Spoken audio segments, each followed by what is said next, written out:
was asked, why did I create the welding and hip hop concept? The welding and hip hop concept actually was created because I am an artist. I've been loving hip hop since the first day I heard it. And I'm 39 right now, and I'll be 40 in March of this year. So I've been a hip hop fan since the 80s. So, and on top of that, most people, most our younger generation, and even my age, they enjoy the hip hop because a lot of people believe that the hip hop, gives you freedom. You can have a freedom of expression, and you can be an artist, and you can get paid off of what you love doing, writing and performing songs, things of that nature. Well, the welding part of it shows me that welding enabled me to pay for my hip hop and also be able to be independent, just like hip hop. I can be able to bounce around, and I can be able to express my art. And I don't have to be tied down. Once you learn the welding, you can travel. You can go different places. You can broaden your horizon. You know what I mean? You don't have to stay stuck in a box. So the welding and hip hop to me was, man, I can put this and this together to maintain my freedom or to find my independence and get freedom from doing it.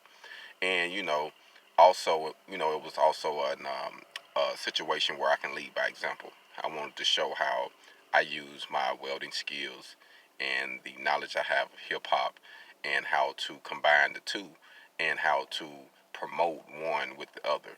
And that's something that I actually want to do personally because, like I say, I love hip hop. I got a few songs out there for those who know. My artist name is Black Feniks. That is BLACKFENIKS. That's Black Phoenix. So if you Google me, you'll see some of my songs. I do have a Pandora station, a Spotify channel, all of those good things. So whatever you listen to, you can actually find me. iHeartRadio. You can Google me and you can actually find some of my hip hop music. And I wanted it to coincide with my welding. I just didn't know how to do it. And now that I see there's a big need with people trying to get independent and people trying to start businesses and wanting to actually have some generational wealth. I didn't learn how to do it through welding, through fabrication, through modifications, through repairs. And it allowed me to be free. It allowed me to create a product and a brand where it's not only helping me, but I'm helping you. I'm helping those that want to do it too.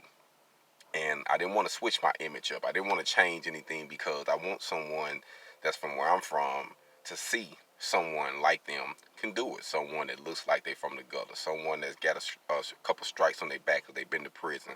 Someone who grew up in the system and changed everything. So I think that we need a good example because we need to see somebody real because there's so much fakeness out here going on right now that it's hard. It can put a person in a situation where you can be like, you know what, forget everything. Everybody is fake. Everybody got a arterial motive. I'm just putting everything on the table.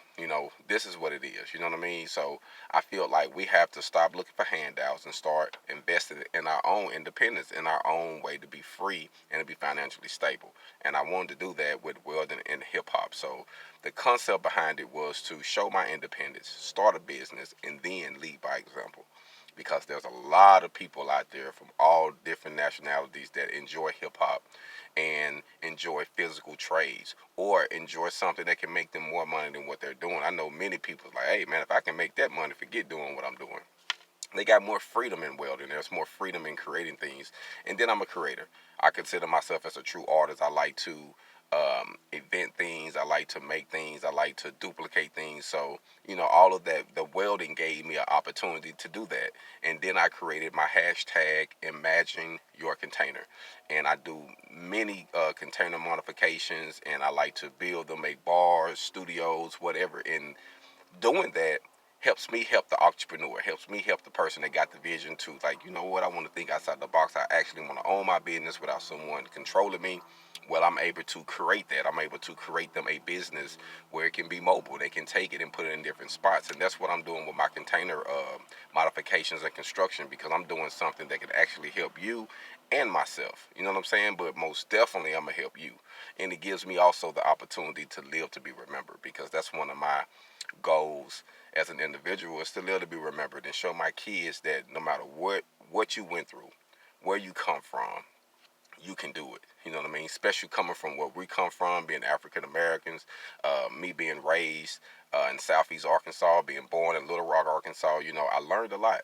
And it was some hard times, being raised in the cotton field. It was some hard times. I mean, I'm from the ghetto. Like, it was rough.